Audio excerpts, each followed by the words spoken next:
الحمدللہ وکفا والصلاة والسلام علی سید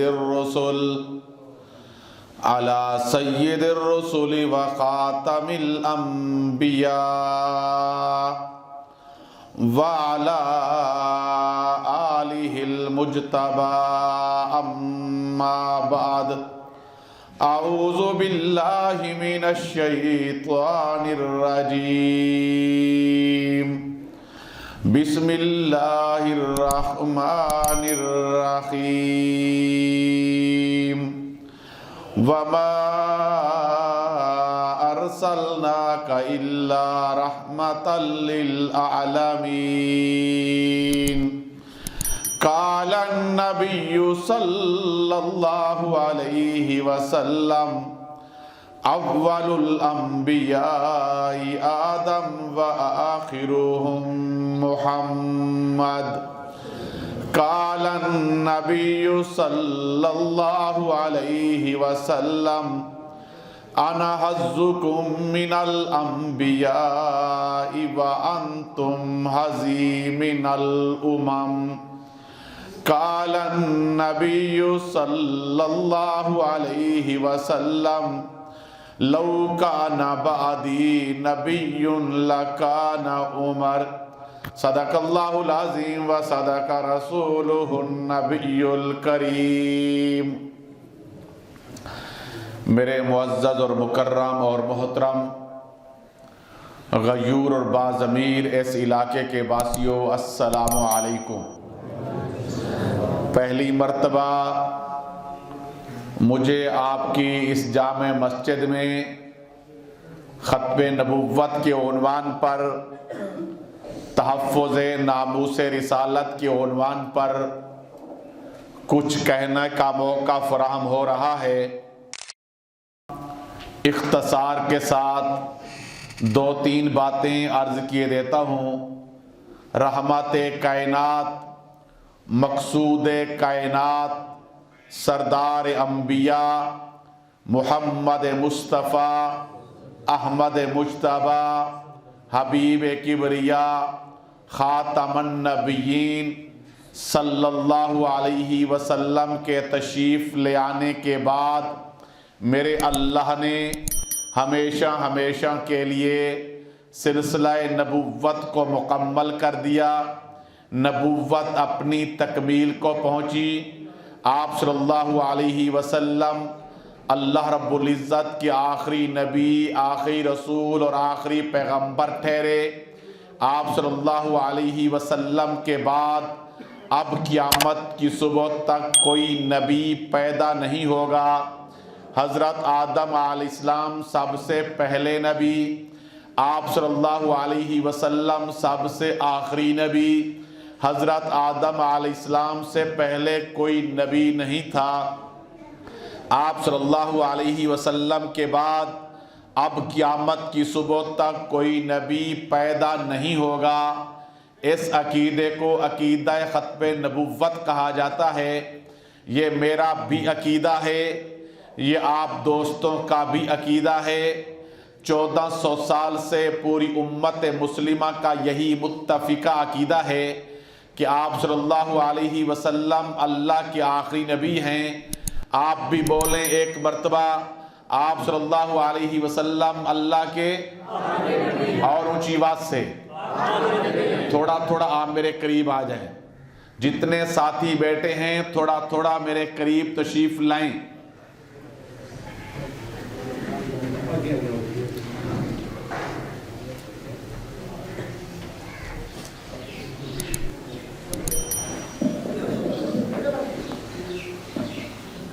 میرا اور آپ کا عقیدہ ہے کہ آپ صلی اللہ علیہ وسلم اللہ کے، ابھی تک آپ کی آواز نہیں آ رہی، اونچی آواز سے بولیے۔ آپ صلی اللہ علیہ وسلم اللہ کے، آپ صلی اللہ علیہ وسلم اللہ کے آخری نبی۔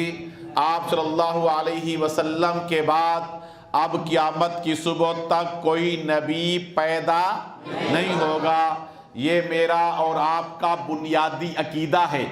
یہ توجہ فرمائیے، یہ بنیادی عقیدہ ختم نبوت ہے تو میرا ایمان ہے، یہ بنیادی عقیدہ ختم نبوت ہے تو میں مسلمان ہوں، یہ بنیادی عقیدہ ختم نبوت ہے تو میری نماز ہے، یہ بنیادی عقیدہ ختم نبوت ہے تو میرا روزہ ہے، یہ بنیادی عقیدہ ختم نبوت ہے تو میری حج ہے، عمرہ ہے، بیت اللہ شریف کا طواف ہے، یہ بنیادی عقیدہ ختم نبوت ہے تو میری تہجد ہے، اشراق ہے، نوافل ہیں، اوابین ہے، تراویح ہے، جمعہ ہے، تبلیغ ہے۔ اگر یہ بنیادی عقیدہ ختم نبوت نہیں، میرا ایمان بھی نہیں اور میں مسلمان بھی اونچی آواز سے، اگر یہ بنیادی عقیدہ ختم نبوت نہیں تو مسلمان بھی، اگر یہ بنیادی عقیدہ ختم نبوت نہیں تو میری نماز بھی، اگر یہ بنیادی عقیدہ ختم نبوت نہیں تو میرا روزہ بھی، اگر یہ بنیادی عقیدہ ختم نبوت نہیں تو میرا حج بھی، اگر یہ بنیادی عقیدہ ختم نبوت نہیں تو میرا عمرہ بھی، بیت اللہ شریف کا طواف بھی، اگر بنیادی عقیدہ ختم نبوت نہیں تو میری تہجد بھی، اشراق بھی، نوافل بھی، اوابین بھی، تراویح بھی، جمعہ بھی، تبلیغ بھی۔ گویا کہ یہ بنیادی عقیدہ ختم نبوت ہے تو سب کچھ ہے، یہ بنیادی عقیدہ ختم نبوت نہیں تو اونچی بات سے کچھ بھی نہیں۔ آج جو کچھ بھی میرے پاس ہے، آج جو کچھ بھی میرے پاس ہے، یہ آپ صلی اللہ علیہ وسلم کی ختم نبوت کا صدقہ ہے۔ آج میں مسلمان ہوں، یہ آپ کی ختم نبوت کا صدقہ ہے۔ آج میرا ایمان ہے، حضور کی ختم نبوت کا صدقہ ہے۔ آج میرے پاس نماز ہے، آپ صلی اللہ علیہ وسلم کی ختم نبوت کا صدقہ ہے۔ آج میرے پاس روزہ ہے، آپ کی ختم نبوت کا صدقہ ہے۔ آج میرے پاس مسجد ہے، یہ بھی حضور کی ختم نبوت کا۔ آج میرے پاس قرآن مجید ہے، یہ بھی حضور کی ختم نبوت کا۔ آج میرے پاس جمعہ ہے، یہ بھی حضور کی ختم نبوت کا صدقہ ہے۔ آج میرے پاس تراویح ہے، یہ بھی حضور کی ختم نبوت کا۔ آج میرے پاس رمضان شریف ہے، یہ بھی حضور کی ختم نبوت کا صدقہ ہے۔ آج بیت اللہ شریف کا طواف ہے، یہ بھی حضور کی ختم نبوت کا۔ آج بیت اللہ شریف کا وجود ہے، یہ بھی حضور کی ختم نبوت کا صدقہ ہے۔ میرے دوستو توجہ فرمائیے، چلو ایک بات اور کی دیتا ہوں، آپ کی اس جامع مسجد میں تبلیغی جماعت آتی ہے یا نہیں؟ اونچی بات سے بولیے۔ تبلیغی جماعت آتی ہے۔ نماز کے بعد ایک تبلیغی بزرگ کھڑے ہو کر اپنی گفتگو کا اسٹارٹ ان الفاظ سے لیتا ہے، وہ کہتا ہے کہ یہ جو ہمیں تبلیغ کا کام ملا ہے، یہ بھی حضور ختم نبوت کے صدقے میں ملا ہے۔ یہ جو تبلیغ کا کام ملا، یہ بھی حضور ختم نبوت کے صدقے میں ملا ہے۔ اس لیے 1400 سال سے پوری امت مسلمہ کا یہی متفقہ عقیدہ ہے کہ آپ صلی اللہ علیہ وسلم اللہ کے، اونچی آواز سے، آپ صلی اللہ علیہ وسلم کے بعد اب قیامت کی صبح تک کوئی نبی پیدا نہیں ہوگا۔ آپ صلی اللہ علیہ وسلم اللہ کے آخری نبی۔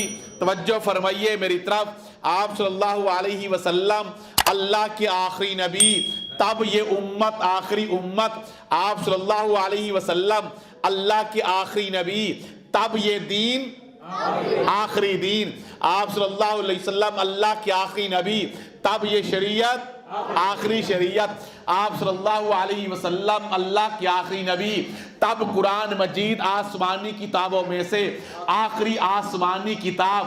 اس لیے 1400 سال سے پوری امت مسلمہ کا عقیدہ ہے کہ آپ صلی اللہ علیہ وسلم اللہ کے آخری نبی، حضور کے بعد اب قیامت کی صبح تک کوئی نبی پیدا نہیں ہوگا۔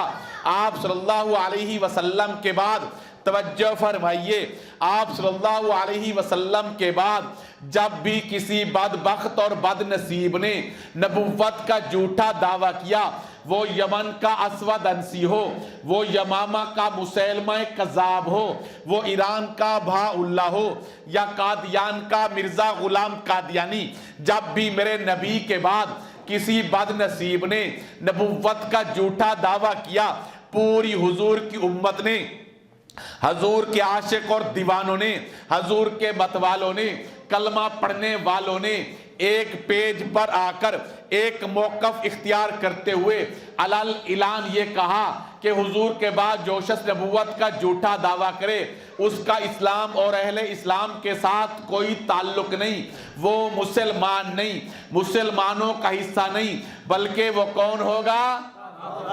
شرماتے ہو میاں کیوں؟ اونچی آواز سے بولیے، حضور کے بعد جو شخص نبوت کا جھوٹا دعویٰ کرے وہ کون ہوگا؟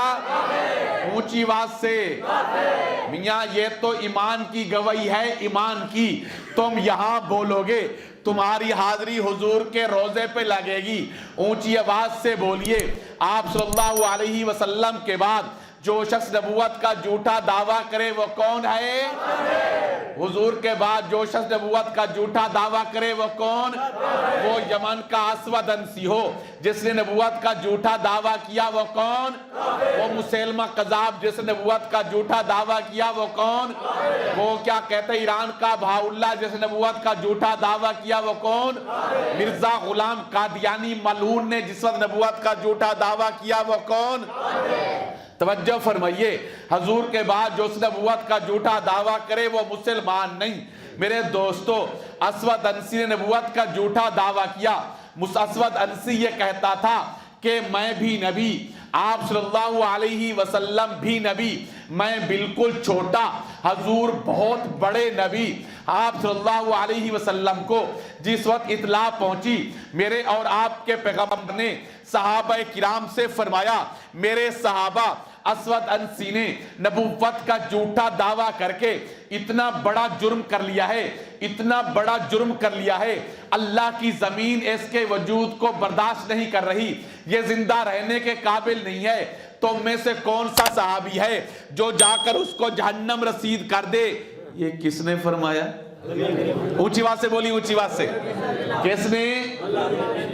شفیق نبی، کرم فرما نبی، مہربان نبی، بڑے بڑے دشمنوں کو معاف کرنے والا پیغمبر، بڑے بڑے دشمنوں کو معاف کر دینے والا نبی اور پیغمبر، رحمت للعالمین نبی، آپ صلی اللہ علیہ وسلم تشریف فرما ہے۔ توجہ، میرے اور آپ کے نبی تشریف فرما ہے، حضور کے سامنے حضور کے صحابہ ہیں۔ وہ دیکھو ایک آدمی چلتا چلتا ڈگمگاتے قدموں کے ساتھ، لڑکھڑاتی زبان کے ساتھ چلتا چلتا میرے پیغمبر کے سامنے آ کر کھڑا ہوا۔ کھڑے ہو کر اس نے کہا، یا محمد، اونچی آواز سے اور اونچی آواز سے، یا محمد۔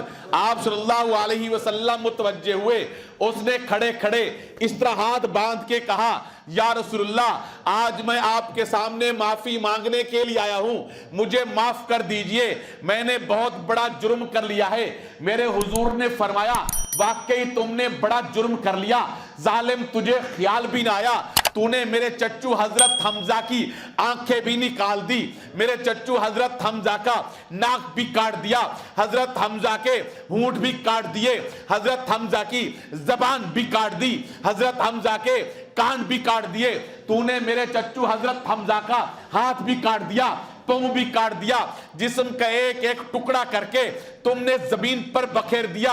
ہندہ آگے بڑھی، اس نے میرے چچو حضرت حمزہ کا سینہ چاک کر کے کلیجہ نکال کے چبایا تھا، اس نے حضرت حمزہ کی کھوپڑی کے اندر شراب پی تھی۔ اتنا کوئی بڑا جرم کیا کرتا ہے؟ اتنا بڑا مجرم ہے تو آج میرے سامنے معافی مانگنے کے لیے حاضر ہوا ہے، میں محمد نہیں معاف کروں گا، بتا پھر کون کرے گا؟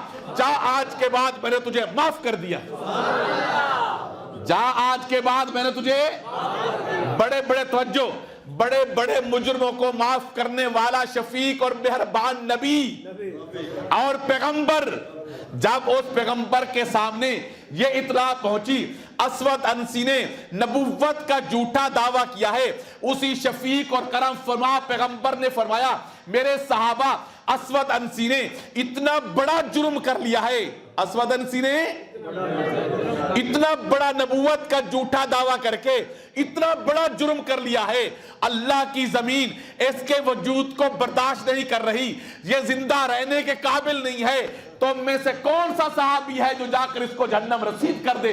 یہ کس نے فرمایا؟ جھوٹا مدعی نبوت مسیلمہ کذاب یہ کہتا تھا کہ میں بھی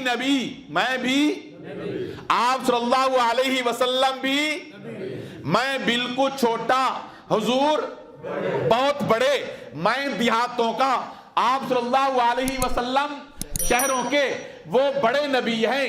حضرت ابو بکر صدیق رضی اللہ تعالیٰ عنہ کا دور خلافت، حضرت ابو بکر صدیق نے صحابہ کرام کا ایک قافلہ مسیلمہ کذاب کے خلاف جنگ کرنے کے لیے، ختم نبوت کے تحفظ کے لیے، حضور کی ناموس کے تحفظ کے لیے، حضور کی عزت کے تحفظ کے لیے، آپ کی ذات اقدس کے تحفظ کے لیے ایک قافلہ روانہ کیا مسیلمہ کذاب کے خلاف، پھر دوسرا قافلہ روانہ کیا، پھر تیسرا قافلہ روانہ کیا، 3 قافلے روانہ کیے گئے۔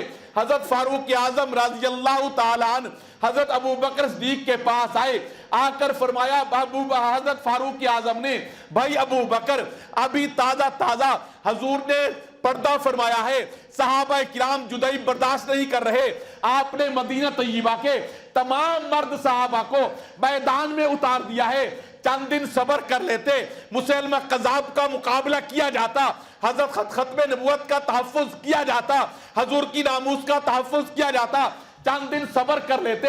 حضرت ابو بکر صدیق رضی اللہ تعالیٰ نے فرمایا، توجہ فرمائیے توجہ، حضرت ابو بکر صدیق نے فرمایا بھائی عمر، کیا فرمایا؟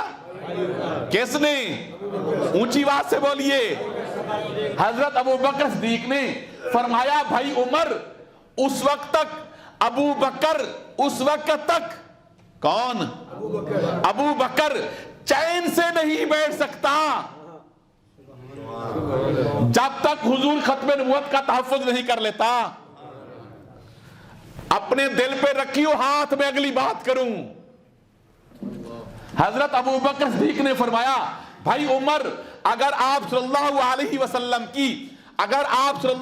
وسلم کی ختم نبوت محفوظ نہیں، ابو بکر یہ سمجھتا ہے کہ میرا ایمان محفوظ نہیں۔ نعرہ تکبیر، ختم نبوت، عالمی مجلس تحفظ ختم نبوت۔ ابو بکر نے کیا فرمایا؟ کس کا بولو اونچی آواز سے۔ حضرت ابو بکر صدیق کا فرمایا اگر حضور ختم نبوت محفوظ نہیں، کبھی میں نے بھی سوچا، کبھی میں نے بھی غور کیا، بولو بھائی،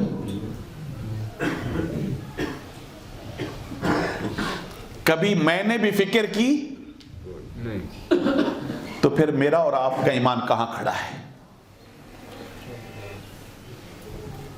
او مسلمانوں، حضور کے غلاموں، حضرت ابو بکر صدیق نے فرمایا بھائی عمر، اگر آپ صلی اللہ علیہ وسلم کی ختم نبوت محفوظ نہیں تو ابو بکر کا ایمان محفوظ نہیں۔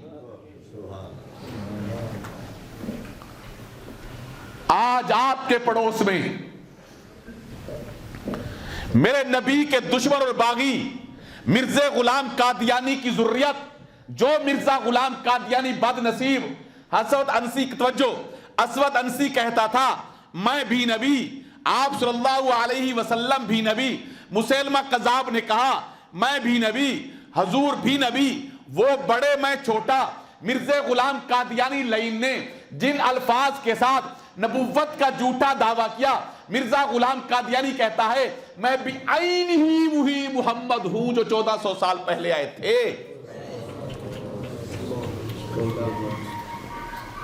اسود انسی نے کیا کہا؟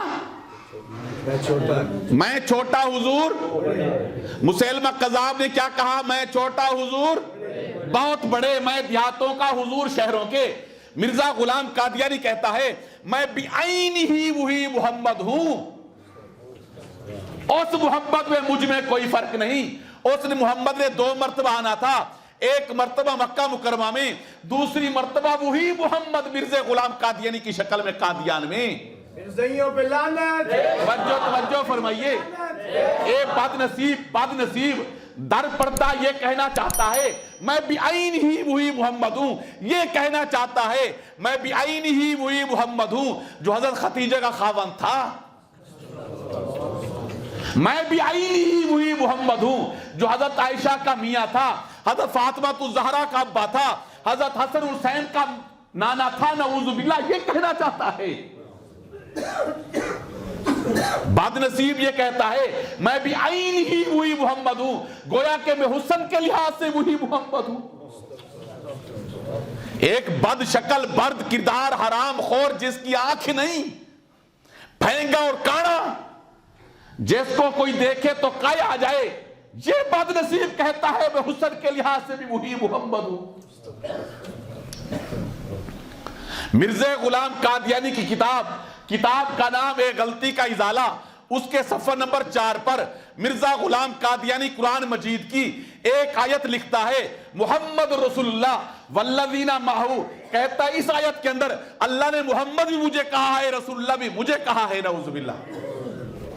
میرے دوستوں اور بزرگوں، جس وقت یہ فتنہ پھلنے لگا اور بڑھنے لگا، ہمارے تمام تر اکابرین اور بزرگ نے اس فتنے کا مقابلہ ہر میدان کے اندر اتر کر کیا، ہر میدان کے اندر اس فتنہ قادیانیت کا مقابلہ کیا، حضور ختم نبوت کا تحفظ کیا، وہ تقریر کا میدان ہو تب بھی مقابلہ کیا گیا، وہ تحریر کا میدان ہو تب بھی مقابلہ کیا گیا، وہ آئین اور قانون کا میدان ہو تب بھی مقابلہ کیا گیا، وہ عدالت کا میدان ہو تب بھی مقابلہ کیا گیا، وہ پارلیمنٹ کا میدان ہو تب بھی مقابلہ کیا گیا، وہ مناظرے کا میدان ہو تب بھی مقابلہ کیا گیا، وہ مباحثے کا میدان ہو تب بھی مقابلہ ہر میدان کے اندر، توجہ فرمائیے، ہر میدان کے اندر فتنہ قادیانیت کا مقابلہ ہوا، ہر میدان میں ہمارے بزرگوں نے فتح اور کامرانی اور کامیابی نصیب ہوئی، ہمارے بزرگوں کو کامیابی نصیب ہوئی، اور قادیانیت ہر میدان میں ذلیل بھی ہوئی، ناکام بھی ہوئی، خوار بھی ہوئی اور نامراد بھی ٹھہری ہر میدان کے اندر، الحمدللہ۔ اونچی بات سے کہہ دو الحمدللہ۔ چلو اختصار کے ساتھ، وقت بھی دوڑا جا رہا ہے، اختصار کے ساتھ میں 2-3 باتیں عرض کیے دیتا ہوں۔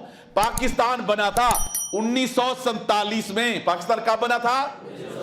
1947 میں۔ توجہ فرمائیے، توجہ، میں ایک عجیب سا موضوع شروع کرنے لگا ہوں، اختصار کے ساتھ اشارے کروں گا تاکہ آپ کو پتہ چل جائے۔ توجہ فرمائیے، پاکستان بنا تھا 1947 میں، 1947 سے لے کر 1974 تک، 1947 سے لے کر 1974 تک آپ کے ملک پاکستان کی سرزمین پر یہ حالات تھے جس فتنے کے متعلق، جس گروپ کے متعلق محسن پاکستان علامہ اقبال نے فرمایا تھا قادیانی اسلام اور ملک دونوں کے غدار ہیں۔ کیا ہیں؟ قادیانی اسلام اور ملک دونوں کے غدار ہیں۔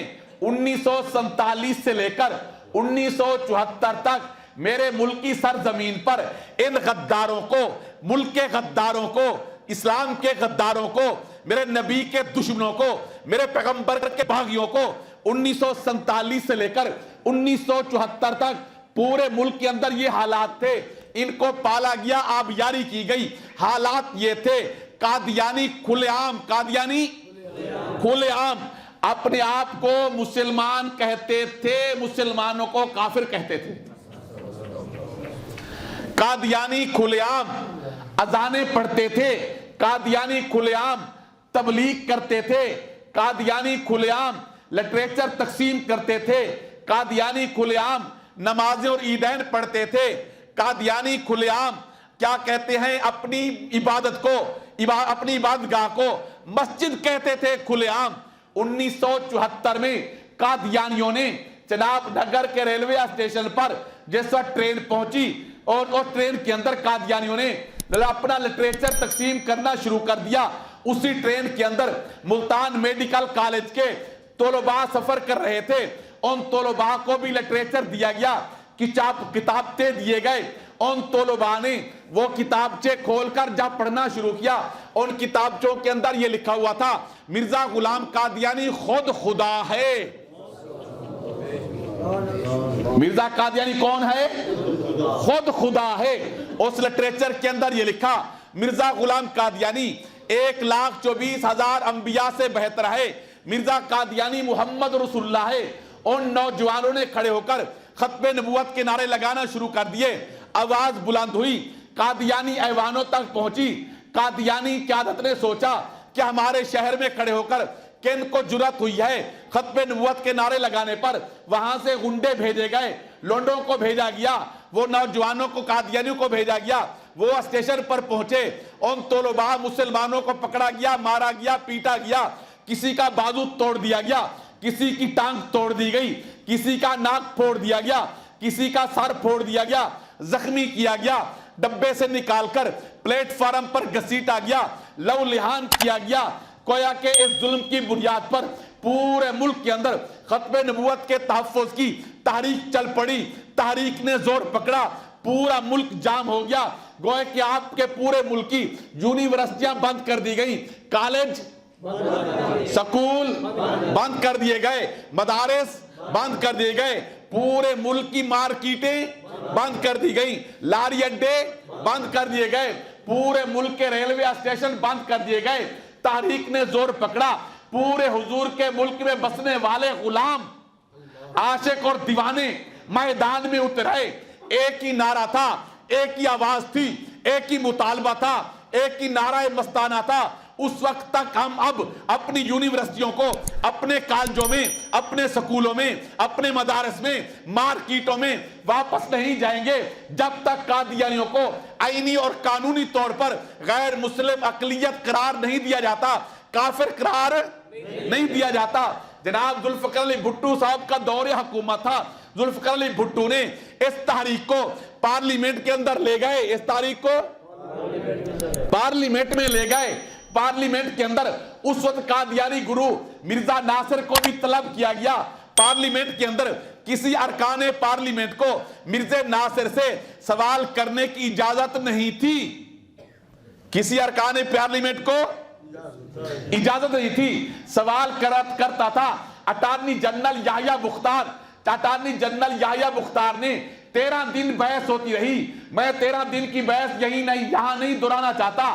صرف ایک سوال جو اٹارنی جنرل نے مرزا ناصر سے کیا. مرزا ناصر کے سامنے اٹارنی جنرل نے کھولی مرزا غلام قادیانی ملعون کی کتاب آئینہ کمالات اسلام. اس کے صفحہ نمبر 547 اور 48 پر لکھی عبارت کو پڑھا اٹارنی جنرل نے. اٹارنی جنرل نے کہا کہ مرزا ناصر, تیری اس کتاب کے اندر یہ لکھا ہوا ہے کہ مرزا قادیانی یہ کہتا ہے ہر وہ شخص, کیا ہر وہ شخص, وہ ایم این اے ہو, وہ ایم این اے ہو, وہ ایم پی اے ہو, وہ سپیکر ہو, وہ جسٹس ہو, وہ جج ہو, وہ وکیل ہو, وہ ڈاکٹر ہو, وہ تاجر ہو, وہ کسان ہو, وہ انجینئر ہو, وہ پائلٹ ہو, ہر وہ شخص, وہ ڈرائیور ہو, وہ مولوی ہو, وہ حافظ ہو, وہ عالم دین ہو, وہ نمازی ہو, وہ مقتدی ہو, ہر وہ شخص جو مرزا قادیانی کو نبی نہیں مانتا وہ کنجریوں کی اولاد ہے. وہ کیا ہے؟ بدکار عورتوں کی اولاد ہے, کنجریوں کی اولاد ہے. تیری اس کتاب کے اندر یہ سوال کرنے کے بعد اٹارنی جنرل یحییٰ مختار نے ارکان پارلیمنٹ سے پوچھا, جناب ارکان پارلیمنٹ آپ بتائیے آپ مرزا قادیانی کو نبی مانتے ہیں یا نہیں؟ تمام ارکان پارلیمنٹ نے ہاتھ لہرا کر کہا ہم مرزا قادیانی پر لعنت بھیجتے ہیں, ہم اس کو نبی, بولو اونچی بات سے, ہم اس کو نبی نہیں مانتے. یہ سننے کے بعد اٹارنی جنرل یحییٰ مختار نے کہا مرزا ناصر سے, مرزا ناصر یہ پوری پارلیمنٹ مرزا قادیانی کو نبی نہیں مانتی. تیری کتاب کے اندر یہ لکھا ہوا ہے جو مرزا قادیانی کو نبی نہ مانے وہ کنجریوں کی اولاد ہے۔ آپ بتائیے نا ان پارلیمنٹ کے متعلق، ان ارکان پارلیمنٹ کے متعلق کیا خیال ہے؟ یہ کون ہیں؟ یہ کون ہیں؟ مرزا ناصر نے کہا اس پوری پارلیمنٹ کے متعلق میری وہی رائے ہے جو اس کتاب کے اندر لکھا ہوا ہے۔ گویا کہ پوری پارلیمنٹ کنجریوں کی اولاد ہے۔ یہ سننے کے بعد جناب ذوالفقار علی بھٹو اٹھ کھڑے ہوئے، ان کی آنکھوں میں خون اترایا، اس نے کھڑے ہو کر کہا ان کو کس نے حق دیا ہے کہ میری ماں کو بدکارہ کہیں؟ یہ کون ہوتے ہیں میری ماں کو کنجری کہنے والے؟ ان کو کس نے حق دیا ہے کہ مجھے کنجری کی اولاد کہیں؟ 13 دن بحث ہوتی رہی۔ 13 دن کی بحث کے بعد پوری پارلیمنٹ، کون؟ پوری پارلیمنٹ متفقہ طور پر اس فیصلے پر سائن کیے کہ مرزا قادیانی اس کے ماننے والے کون؟ اونچی بات سے پارلیمنٹ کی دروں اور دیوار، ذرہ ذرہ، چھت اور زمین پارلیمنٹ کا ذرہ ذرہ بول رہا ہے کہ مرزا قادیانی اس کے ماننے والے کون؟ اونچی بات سے کون؟ پاکستان کے آئین کی آرٹیکل، توجہ فرمائیے، یاد کر لیجئے، اللہ کرے آپ کو یاد رہ جائے، پاکستان کے قانون کا آرٹیکل 106 اور 260 کے تحت لکھ دیا گیا کہ مرزا قادیانی اس کے ماننے والے کون ہیں؟ آج بھی پاکستان کے قانون کی شکل 106 اور 260 کیا بول رہی ہے کہ مرزا قادیانی اس کے ماننے والے کون ہیں؟ اونچی بات سے پاکستان کے قانون کی شکل 106 اور 260 کیا بول رہی ہے؟ قادیانی کون ہے؟ کافر۔ میرے دوستو 1974 سے لے کر 1984 تک، میں دیکھو کتنی آسان گفتگو کر رہا ہوں تاکہ آپ کے دل اور دماغ کے اندر اتر جائے، آپ کو یاد رہے۔ 1974 سے لے کر 1984 تک اس فیصلے کے آنے کے بعد کہ مرزا قادیانی اس کے ماننے والے کون ہیں، اس فیصلے کے آنے کے بعد 1984 تک قادیانی اپنے آپ کو مسلمان کہنے کی کوشش کرتے رہے۔ پہلے کہتے تھے، اب کوشش کرتے رہے۔ 1984 میں آپ کی جماعت عالمی مجلس تحفظ ختم نبوت نے پورے ملک کے اندر ایک بھرپور تحریک چلائی ختم نبوت کے تحفظ کے لیے۔ اس تحریک کے نتیجے میں تعزیرات پاکستان میں 2 دفعات کا اضافہ کر دیا گیا، 298B اور 298C۔ ان 2 دفعات کے تحت لکھ دیا گیا آج کے بعد کوئی قادیانی اپنے آپ کو مسلمان نہیں کہہ سکتا، آج کے بعد کوئی قادیانی تبلیغ قادیانیت کی نہیں کر سکتا، آج کے بعد کوئی قادیانی لٹریچر تقسیم نہیں کر سکتا، آج کے بعد کوئی قادیانی اپنی عبادت گاہ کو مسجد نہیں کہہ سکتا، آج کے بعد کوئی قادیانی کھلے عام اذانیں نہیں پڑھ سکتا، آج کے بعد کوئی قادیانی کھلے عام نماز، آج کے بعد کوئی قادیانی کھلے عام قربانی کا جانور ذبح نہیں کر سکتا، آج کے بعد کوئی قادیانی اپنے بیٹے یا بیٹی کی شادی کے کارڈ کے اوپر، اپنے بیٹے کی شادی کے کارڈ کے اوپر بسم اللہ، الحمدللہ، سبحان اللہ نہیں لکھ سکتا، آج کے بعد کوئی قادیانی چلتے رہا کسی مسلمان کو السلام علیکم نہیں کہہ سکتا، آج کے بعد کوئی قادیانی کلمہ طیبہ نہیں پڑھ سکتا، اپنے گھر کے اوپر کلمہ طیبہ نہیں لکھ سکتا۔ اگر کوئی قادیانی ایسا کرے اس قادیانی کے خلاف 298B اور C کے تحت مقدمہ درج ہوگا، اس قادیانی کو 3 سال سزا ہوگی، اس قادیانی کو 3 سال۔ اور ریاض آباد کے مسلمانوں، پاکستان کا قانون یہ کہتا ہے کہ چلتے رہا کسی مسلمان کوئی قادیانی السلام علیکم۔ یہاں کیا ہو رہا ہے؟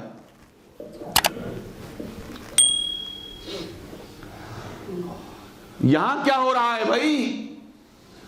پاکستان کا قانون یہ کہتا ہے اگر کوئی قادیانی کسی مسلمان کو السلام علیکم کہے 298B اور C کے تحت مقدمہ درج ہوگا، اس قادیانی کو کیا ہوگی؟ 3 سال سزا ہوگی۔ یہ شاعر اسلام ہے۔ یہ کیا ہے؟ یہ کیا ہے؟ شاعر اسلام ہے۔ شاعر اسلام کا استعمال صرف اور صرف مسلمان کو حق ہے قادیانی کافر ہیں، وہ شاعر اسلام کے استعمال نہیں کر سکتا۔ کرو ہمت، آگے بڑھو۔ آج کے بعد اگر کوئی قادیانی کسی مسلمان کو السلام علیکم کہے، اس کو گھسیٹ کے لے جاؤ تھانے میں، تھانہ بھی قریب ہے، لے جاؤ تھانے میں، جا کر اس کے خلاف FIR درج کراؤ، 3 سال سزا کرو، نہ بھی یاد آ جائے قادیانی کو۔ لیکن ہمت تو کرو، میاں کمزور تو تم ہو، تم قانون کمزور نہیں، تم کمزور ہوئے بیٹھے ہو، تم پاکستان قانون پر عمل نہیں کرتے۔ چلو توجہ فرمائیے، آپ کے علاقے میں جو تھانے، آپ کے علاقے میں تھانہ ہے یا نہیں؟ کہاں ہے؟ چلو جہاں بھی ہے، ہر تھانے میں ایک کتاب رکھی ہوتی ہے، اس کتاب کا نام ہے تعزیرات پاکستان یا پاکستان پینل کوڈ۔ ہر تھانے میں ایک کتاب رکھی ہوتی ہے، اس کتاب کے اندر جرائم کے حوالے سے دفعات لکھی ہوتی ہیں، جرائم کے حوالے سے دفعات لکھی ہوتی ہیں۔ قتل ہو جائے تو کون سی دفعہ لگے گی، چوری ہو جائے تو کون سی دفعہ لگے گی، ڈاکہ ہو جائے تو کون سی دفعہ لگے گی، فراڈ ہو جائے تو کون سی دفعہ لگے گی۔ ہر جرائم کے حوالے سے اس کتاب میں دفعات، اسی کتاب کے اندر یہ دونوں دفعات لکھی ہوئی ہیں، 298 B اور C اسی کتاب کے اندر لکھا ہوا ہے۔ اگر کوئی قادیانی اپنے آپ کو مسلمان کہے، اسی کتاب میں لکھا ہوا ہے، اس قادیانی کے خلاف 298 B اور C کے ساتھ مقدمہ درج کراؤ، اس قادیانی کو 3 سال سزا کراؤ۔ اگر کوئی قادیانی کسی مسلمان کے سامنے کھڑے ہو کر کلمہ طیبہ پڑھے، السلام علیکم کہے، اپنے بیٹے کی شادی کارڈ کے اوپر بسم اللہ لکھے، سبحان اللہ لکھے، الحمدللہ کا لکھے، اس قادیانی کے خلاف پرچہ درج کراؤ۔ قانون کہتا ہے 1984 کے بعد، 1900 بعد قادیانی اور مرزائی چلے گئے سپریم کورٹ میں۔ کہاں گئے؟ قادیانی کہاں گئے؟ سپریم کورٹ میں۔ کون گئے؟ اونچی بات سے بولیے، کون گئے؟ قادیانی۔ سپریم کورٹ میں ایک کیس لے کر قادیانی پہنچے۔ سپریم کورٹ کا 5 رکنی بینچ، کتنا؟ 5 رکنی بینچ بیٹھا۔ جناب جسٹس عبدالقدیر چودھری، جناب جسٹس شفیع الرحمان، جناب جسٹس افضل لون، جناب جسٹس سلیم اختر، جناب جسٹس ولی محمد خان، یہ 5 رکنی بینچ بیٹھا۔ اس بینچ کے سامنے قادیانی اور مرزائی جا کر پیش ہوئے۔ سپریم کورٹ کے 5 رکنی ججوں نے کہا، 5 رکنی بینچ نے کہا، خیر تو ہے قادیانیوں کدھر آ گئے ہو؟ قادیانیوں کدھر آ گئے ہو؟ قادیانی نے کہا آج ہم اپنا حق لینے کے لیے سپریم کورٹ میں آئے ہیں۔ کیا کرنے کے لیے؟ حق لینے کے لیے۔ سپریم کورٹ نے کہا قادیانیوں کو، قادیانیوں کون سا حق؟ کس حق کی خاطر آئے ہو؟ کیڑا حق لینا واسطے آئے ہو؟ قادیانی نے کہا جناب یہ پاکستان کا قانون ہے، اس پاکستان کے قانون میں 2 شکیں ہیں، ایک 19 اور ایک 20، یہ دونوں شکیں ہمیں تبلیغ کا حق دیتی ہیں۔ یہ دونوں شکیں ہمیں قادیانیت کی تبلیغ کا حق دیتی ہیں کہ ہم تبلیغ کر سکتے ہیں، لیکن 298 B اور C روکتی ہیں کہ تم تبلیغ نہیں کر سکتے۔ ان دونوں شکوں کے تحت ہم اپنا حق لینے کے لیے سپریم کورٹ میں آئے ہیں۔ سپریم کورٹ کے 5 رکنی بینچ نے کہا قادیانیوں تم غلط آ گئے ہو، تم غلط آ گئے ہو، تمہیں کوئی حق ملنے والا نہیں ہے، تم غلط آئے ہو۔ قادیانی نے کہا سر ہم کیوں غلط آئے ہیں؟ یہ پاکستان کا قانون، یہ اس کی دونوں شکیں، یہ دونوں شکیں ہمیں حق دیتی ہیں تبلیغ کرنے کا۔ سپریم کورٹ کے 5 رکنی بینچ نے کہا قادیانیوں کو، قادیانیوں یہ دونوں شکیں، یہ کون سی 19 اور 20، یہ دونوں شکیں تبلیغ کا حق اس کو دیتی ہیں، تبلیغ کا حق اس کو دیتی ہیں جو پاکستان کے قانون کو مانے۔ توجہ، جو پاکستان کے قانون کو مانے، پاکستان کے قانون کا احترام کریں، پاکستان کے قانون کو تسلیم کریں، تب جا کر یہ دونوں شکیں اس کو تبلیغ کا حق دیتی ہیں۔ قادیانیوں تم نے تو 74 میں کھڑے ہو کر یہ کہہ دیا تھا، پارلیمنٹ نے تمہارے متعلق جو فیصلہ دیا تھا تم نے اس وقت کھڑے ہو کر یہ کہہ دیا تھا ہم پارلیمنٹ کے اس فیصلے کو اپنی جوتی کی نوک پہ رکھتے ہیں، ہم یہ فیصلہ نہیں مانتے۔ پارلیمنٹ کا فیصلہ آئین اور قانون ہوا کرتا ہے، تم نے قانون کے متعلق کہہ دیا تھا، ہم اس کو اپنی جوتی کی نوک پہ رکھتے ہیں۔ جب قانون کو جوتی کی نوک پہ رکھتے ہو، پھر اس قانون کی دونوں شکیں تمہیں تبلیغ کا کوئی حق نہیں دیتی۔ نمبر 2 توجہ، نمبر 2، سپریم کورٹ نے کہا قادیانیوں کو، قادیانیوں پاکستان کے آئین میں، پاکستان کے آئین میں دی گئی جو آپ کی حیثیت ہے، پاکستان کے آئین میں جو آپ کی حیثیت ہے، کیا تم اس حیثیت کو تسلیم کرتے ہو؟ پاکستان قانون کیا کہتا ہے؟ قادیانی کون ہے؟ اونچی بات سے، پچھلے والے نہیں بولتے۔ پاکستان کا قانون کیا کہتا ہے؟ قادیانی کون ہے؟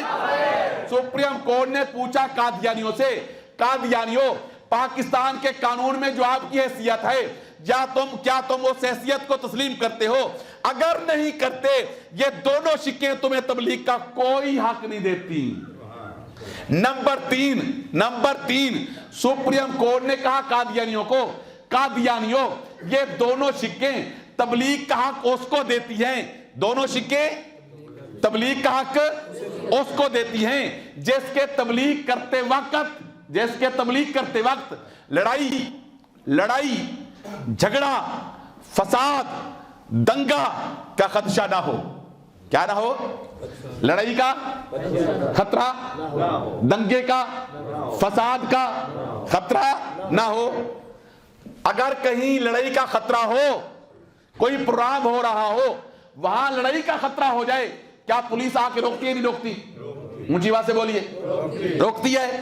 سپریم کورٹ نے کہا قادیانیوں کو، قادیانی دونوں شکیں تبلیغ کا حق اس کو دیتی ہیں جس کے تبلیغ کرتے وقت لا ان آرڈر کا مسئلہ پیدا نہ ہو، لڑائی جھگڑے فساد کا خطرہ نہ ہو۔ جہاں خطرہ ہو وہاں دونوں شکیں تبلیغ کا حق نہیں دیتی۔ جس وقت تم تبلیغ کرتے وقت یہ کہو گے کہ مرزا غلام قادیانی خود خدا ہے، مرزا غلام قادیانی محمد رسول اللہ ہے، وہاں لڑائی ہوگی یا نہیں ہوگی؟ بولو بھائی، ہوگی یا نہیں ہوگی؟ جس وقت تم تبلیغ کرتے وقت یہ کہو گے کہ مرزے کو دیکھنے والا صحابی ہے،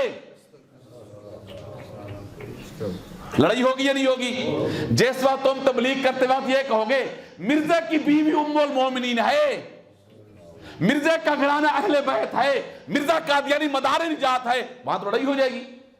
جہاں لڑائی کا خطرہ ہو وہاں دونوں شکیں تبلیغ کا حق۔ سپریم کورٹ نے کہا قادیانیوں کو، یہ دونوں شکیں تبلیغ کا حق اس کو دیتی ہیں جس کے تبلیغ کرتے وقت کم از کم اخلاقیات باقی ہوں۔ کیا باقی ہوں؟ اخلاقیات باقی ہوں۔ جہاں اخلاقیات کا جنازہ نکل رہا ہو وہاں یہ دونوں شکیں تبلیغ کا حق نہیں دیتی۔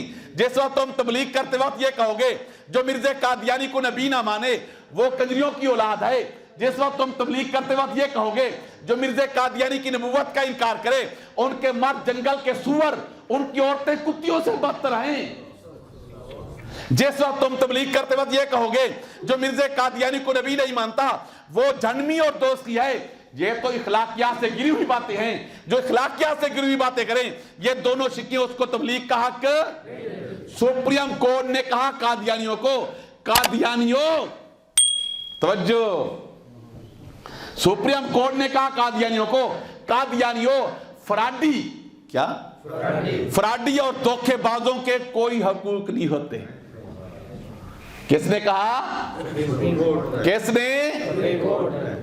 سپریم کورٹ نے کہا قادیانیوں کو، یو آر فراڈولنٹ مسلم، تم پرلے درجے کے فراڈیا اور دھوکے باز ہو، فراڈیا اور دھوکے بازوں کے کوئی حقوق، اونچی بات سے، کوئی حقوق نہیں ہوتے۔ تو مسلمانوں والا کلمہ پڑھ کے مسلمانوں کے ساتھ فراڈ کرتے ہو، تم اپنے آپ کو مسلمان کہہ کے مسلمانوں کو دھوکہ دیتے ہو، تو مسلمانوں والا حلیہ بنا کے مسلمانوں کے ساتھ فراڈ کرتے ہو، تم مسلمانوں رہن سہن کر کے مسلمانوں کو دھوکہ دیتے ہو، یو آر فراڈنگ نان مسلم، تم پرلے درجے کے فراڈیا اور دھوکے باز ہو، فراڈیا اور دھوکے بازوں کے کوئی حقوق۔ تم حق لینے کے لیے سپریم کورٹ میں آ گئے ہو، فراڈیو دھوکے بازو، چلو دوڑو یہاں سے، تمہارے لیے کوئی حق نہیں ہے۔ کس نے کہا؟ سپریم کورٹ نے اپنے فیصلے میں ایک جملہ لکھا ہے،